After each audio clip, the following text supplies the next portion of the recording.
Hello and welcome back to the Not the Old Firm YouTube channel. My name is Ben Banks. Back to preview another weekend of Premiership action and look back on last night's, as we record this, European action concerning Aberdeen and Motherwell. Unfortunately, both sides are now out of the Europa League at the third qualifying round after two very difficult tasks in their respective matches. Aberdeen faced Sporting Lisbon, a 1-0 defeat for them. Tiago Thomas, the 18-year-old, scoring after 8 minutes. Aberdeen, they played quite well in Lisbon, but weren't really able to make a dent on the goalkeeper and eventually tumbled out of the Europa League. Sporting's potential COVID problems non-existent as they named a full-strength squad given their circumstances. Difficult night for them, but a valiant effort against a very, very decent European side. And as for Motherwell, 3-0 defeat to Hapoel Beersheva in Israel, although the 3-0 scoreline probably doesn't tell the full story. Motherwell were probably the better team in the first half, but a 43rd minute goal from a free kick, a poor one to concede from a set piece from Mikel Vitor of Hapoel Beersheva, giving them a 1-0 lead at half time. Again, in the second half, they looked pretty comfortable, but Declan Gallagher was sent off after two bookings inside a minute. Another penalty against Motherwell, their fourth given away in the three qualifying games they've played so far, and out the competition they went 3-0. 3-0 probably harsh on them considering how the game went, but again, they did themselves no harm over there. And Stephen Robinson, whilst he felt it was a missed opportunity, did feel like his team did themselves proud over their whole European run this season. So much of the game, we were so disciplined and organised, and we had chances. The goalkeeper makes a super save from Longy at 0-0. Decky should hit the target with a great chance from a header and then a great save from Lang as well. Tony's a chance just before they score. So I thought we'd done ever so well at times at this level. We concede two set plays, which is so disappointing. People didn't do what we asked them to do from the first one. And the second one's a penalty. So really frustrating that you lose because, we're not the same, as I said before, we're not the same hemisphere as these people financially and with the levels of play up, but we certainly matched them for long periods. We had, at the end of it there, we had Alan Campbell and Barry Maguire. If you look over the last 6 months, selling James Scott and David Turnbull, more academy boys. If you're good enough here, I'll put them in the team. If they're not, I'll send them on loan until they're ready. And then we'll make decisions. But if you look at our squad, where Youssef was there, I think the young goalkeeper was there. I'm forgetting people's names now as well. Matty Connolly, Max Johnson, 16-year-old, who's got a super future ahead of him. So it's the lifeblood of the football club. And when you compare like for like in terms of players and finances, then we've absolutely no right to be here. So I have to give the players credit to get this far. There's a little tinge of disappointment because I really felt on the overall performance for 60, 70 minutes. We were as good as. I'll bring you into this, James, now that we've heard from Robinson over in Israel. A disappointing night for the Scottish teams, not for the fact that they've went out or the margin of defeat they lost by, but because both ties, in terms of these teams getting to the playoff rounds, they probably didn't have a better opportunity to do so because they more than matched their opposition that perhaps on other occasions they would have been comfortably beaten by.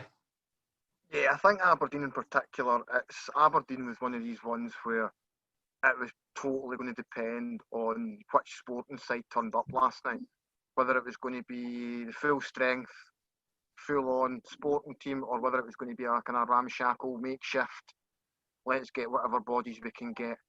But I think even in those circumstances, had Aberdeen kind of had Sporting's B team, for want of a better word, up against them, that's a hell of a big opportunity for a lot of those young lads to come out, make a bit of a name for themselves, and put themselves into the manager's thoughts for a regular first team place. Motherwell. It proved last night with Aberdeen. Just to finish on them, is Tiago Thomas was the 18-year-old that scored. They had a few experienced internationals, like at the back they had Sebastian Coates, and the 32-year-old Neto has been capped many a time by Portugal. Then if you look across the front line, they had a couple of 18 and 19-year-olds, 22-year-old in there, a couple of early 20s in the midfield as well. So it was a very young team, but at the same time, they're still probably under Bay, technically head and shoulders above Aberdeen. But what were you going to say about Motherwell? Motherwell was one that really should feel more like a disappointment. I think that was one game. It wasn't a slam dunk that Motherwell should have won that. But I think out of the two games, that was the one where kind of on the balance, everything you'd say that Motherwell probably had a better chance to make the playoffs, on paper at least, than Aberdeen did. I know you say this is scoreline doesn't really tell the whole story of the game, which is pretty fair. I just think, looking back on it in a few days' time, I think Motherwell will feel a little bit more hard done by the size of what the scoreline wound up being compared to how their performance was. Yeah, and I think, well, Beersheba, I mean, spoke about the penalties before it, and I'm not saying the penalty at the end probably killed the game off, but I think Mull have conceded there's a crazy stat going, at least in this Europa League campaign, they've conceded 4 penalties, not including the ones they had to face in Coleraine. They had a man sent off again, like against Coleraine. It was like everything that could have went wrong. Probably a bit of inexperience at that level showed. I think Stephen O'Donnell played in the Connah's Key Nomads games for Kilmarnock, and Tony Watt hasn't played in Europe for God knows how long. So, and I mean, in the squad as well, one promising thing from all at least is that there was 3 players in there from the Braidhurst Performance School and coming through there, and whilst Mull have had real success from their academy, this is now the start of the Braidhurst project, seemingly bearing fruits, which was good for them, obviously. But club like Mull with the finances, they were probably expected to get past Glentoran and Coleraine. A decent progress nonetheless. I mean, you beat who's in front of you, and they got to the 3rd qualifying round of the Europa League. And I think there will be a bit of disappointment from both Mull like and the club, because in terms of the route they had, it wasn't going to be easy, and so it proved. But it definitely wasn't impossible. And if perhaps they did, like Chris Long missed a chance while it was at 0-0, if that goes in, if Beersheba get a couple of red cards, which I think they were probably warranted in the first half, then who knows? You might be speaking about them going on to play Victoria Pleasant next Thursday. But not to be, and it'll be domestic action to focus on this season for the Dons and the Steelmen. Right, Premiership action, speaking of that, looking ahead to Saturday's games, there's 3 on the Saturday, 3 on the Sunday due to the Scottish club's European involvement. Start with Hamilton Dundee United, Brian Rice's side, coming into this off the back of a disappointing defeat to Kilmarnock last week, where they lost to 10 men despite having the man advantage for most of the game, and Dundee United off the back of a decent win against St Mirren. Probably, I mean, Hamilton need the win. Dundee United, it would be a morale boost again. They obviously had the 4-0 defeats and bounce back last week, but it's another game that both sides have fancied their chances in. Definitely. It's going to be a weird one. I can see Aki's winning that. I really can. They keep surprising people, and not just this season. You look back at the last 3-4 seasons, Aki's have this habit of going into games where 9 times out of 10 you'd go, they're going to get beat, and then they pull something for nothing. And I think United have been really up and down this season. I've not been wholly convinced by them at times. I mean, they've taken a couple of heavy beatings to Kilmarnock and Rangers. On the flip side, they've had a couple of really impressive wins. So it's a matter of kind of what side Mickey Mellons turns up. As well as that, we've got Livingston v St Johnstone. I know it's one you're extremely excited about, James, at the Tony Macaroni. Both sides in need of a victory. Both sides really, they seem quite good defensively, but going forward there seems to be issues. Livingston as well have had a really tough start to the season. Decent performance last week against Celtic, but defeat again was had. St Johnstone look like they're very good defence to midfield, and they can't get a shot away up front. So it'll be interesting to see how this one pans out. Livy need to get their strikers sorted out. The whole Anthony Stokes mess, for want of a better word, hasn't helped them at all. I mean, we're sitting now, we've got little over a week left of the transfer window. I think it's maybe 10, 11 days or something as we record this until the window closes. So if Gary Holt's going to get somebody in, he needs to get a shift on now, because otherwise he's going to be left rummaging around for free transfers, and there's nobody that really jumps out just now, at least, that I can think of, that you would say that as a free agent that would be a particularly good signing. No, the problem is as well, just with the financial times we're living in, there's not really, even though they've got 7 figures for Lyndon Dykes, perhaps if this had happened last season, there would be a wee bit extra money there to maybe go and, it's not going to be mega money, but there's at least enough money there to maybe go to like League 2 or the National League and pay a nominal fee for a striker that's maybe scored 10 or 15 goals last season. Whereas this season, I mean, you're sort of just hoping somebody does come in from the free agency wilderness, like Anthony Stokes, or whether they do get somebody in on loan from down south that can come and do a job temporarily. But I think no matter which way Livy look at it, they're going to be really pressed to get like a long-term solution. So I think, at least in the short term, they do need to get somebody in that can just hit the ground running, at least for the next few months. And then maybe when they get to January, they look at perhaps a longer-term option if finances are there. But and we'll go on to speak about Kilmarnock in a wee bit. But Alex Dyer saying this week that he doesn't feel Kilmarnock, and I'm assuming that will apply to some clubs as well, feel like they can go out and spend lots of money just now, just with latest news that's came out in the last few days. Before we go and speak about Alex Dyer's next test away to St Mirren, best touch on the fan returns in Scotland, which have been pushed back after initially, I think it was last weekend after the test events earlier this month, that fans were going to start to be phased in again, pushed back to October 5th. And now with rising COVID cases in Scotland, they've been pushed back again. We were going to touch on it in this video, but we feel like it deserves a dedicated discussion on its own, and we're hoping that next week we'll be able to bring you something quite exciting and quite insightful for fans of Scottish football across all four tiers on Tuesday afternoon with regards to that, because it'll be, I think in the Premiership, I think a few clubs will be able to ride it out, but perhaps it's the lower leagues that will be brought into the sort of spotlight with the financial difficulties of this. But we'll bring you more news of that over the weekend and into next week. Looking at St Mirren Kilmarnock, we heard from Jim Goodwin again before the Buddies test against Kelly. He also has been commenting on the sort of the fan returns in Scotland. It's been a big talking point across many of the bosses this week, and Jim Goodwin's given his take on it.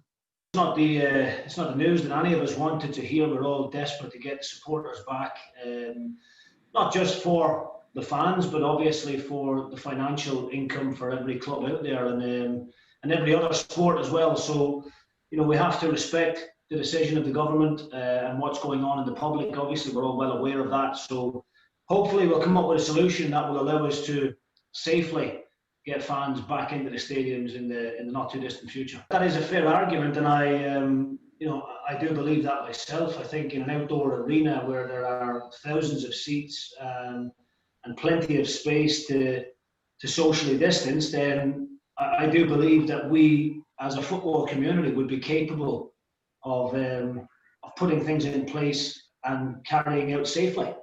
But that there is a knock-on effect for every side of it. From a fan's perspective and just from a local community's perspective, I think everybody's desperate to get back out there and support our team and see a live game of football. But of course, from a financial aspect, it's so necessary that we get supporters back in as quickly as we can, because football clubs are finding it extremely difficult to run on a daily basis without any sight of future revenue coming. So hopefully, the powers that be and the government and all the clubs will be able to come up with a plan that will allow us to get at least a percentage of supporters back in that will hopefully tie us over until we get a vaccine in the new year.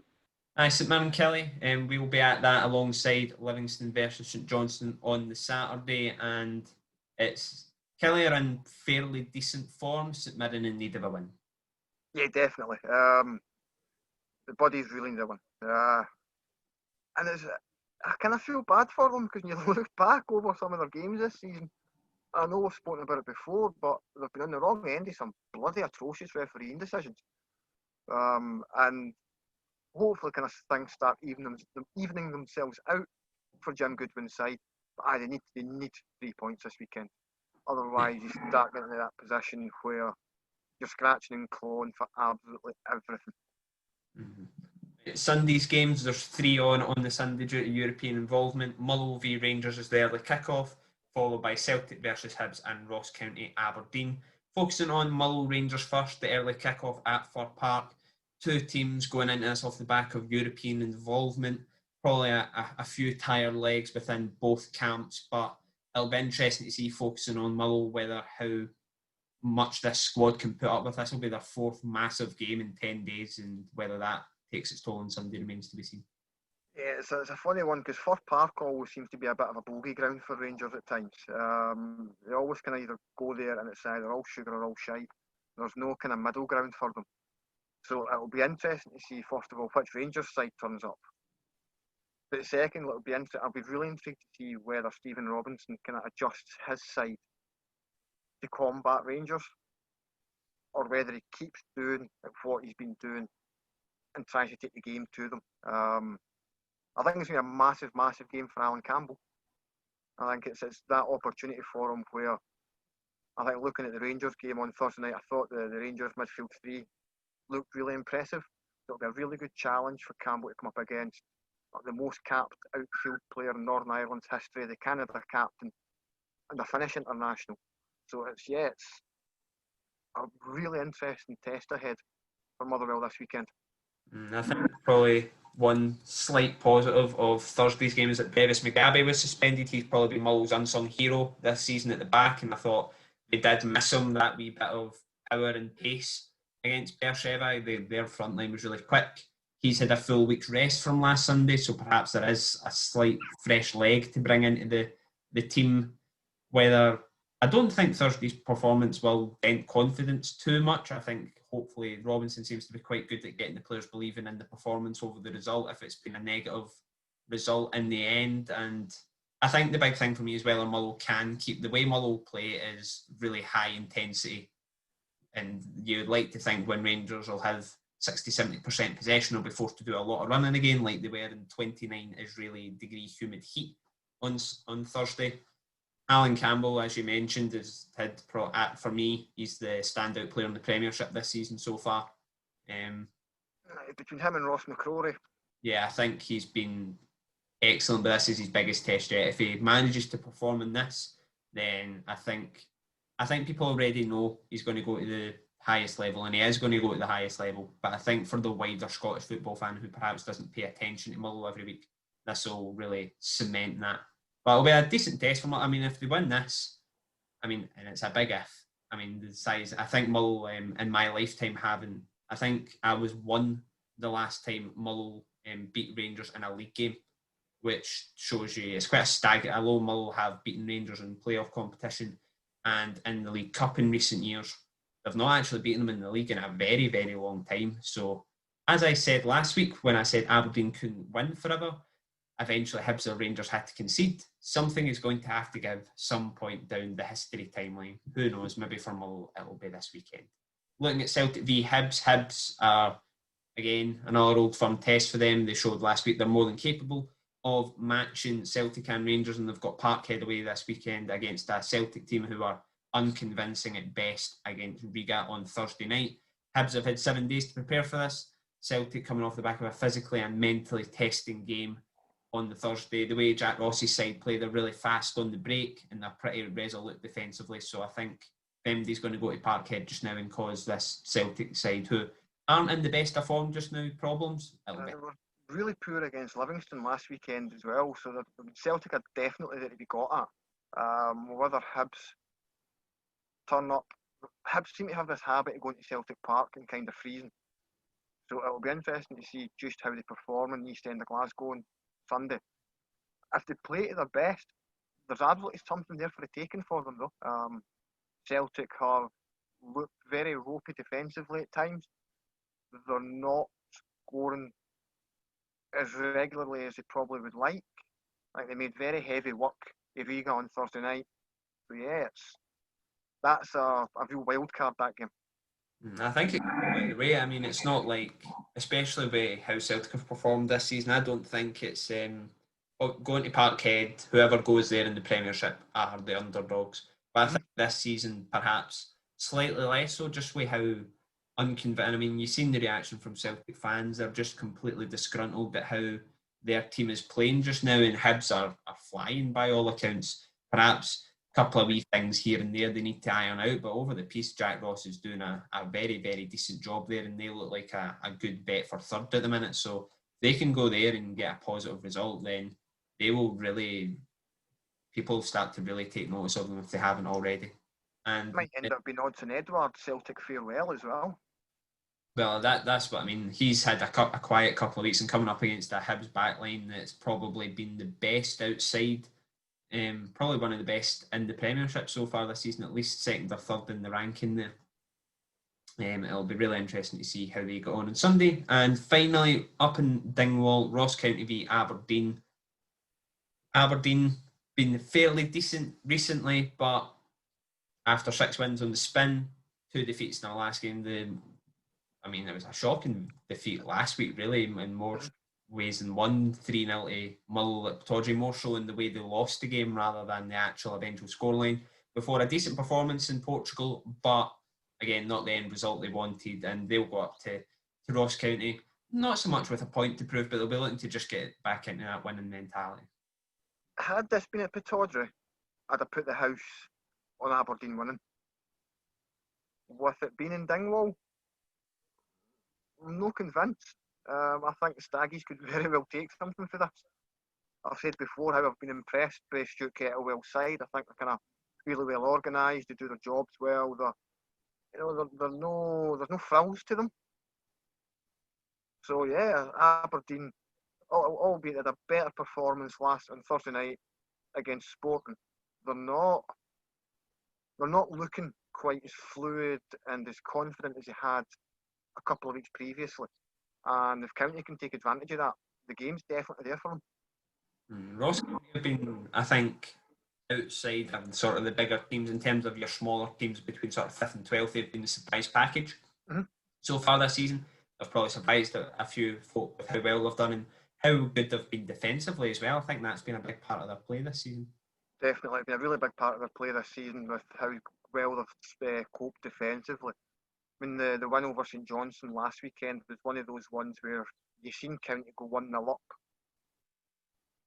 and they just defended so well just to hold on to that.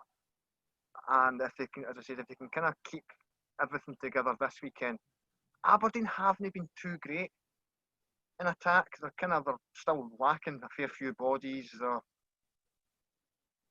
just not quite clicked the last couple of weeks. I know Ryan Hedges had a really good game. A few really good games for him actually recently. But I think there's others that have not quite been pulling their weight. So, yeah, I would not be shocked if Ross County come away with 3 points this weekend. Lovely stuff. Well, that's all we've got time for today. Thanks for watching. Interesting, and it's obviously split into 3, so the games are split evenly across the Saturday and the Sunday. So plenty of action for us to watch. We'll be back on Monday to review the weekend's action. We'll have hopefully a bigger debate on the return of fans early next week. We'll have an exclusive interview with a current Premier League striker down south. Don't want to miss that one. He's just off the back of making a big move to England. But until next time, take it easy.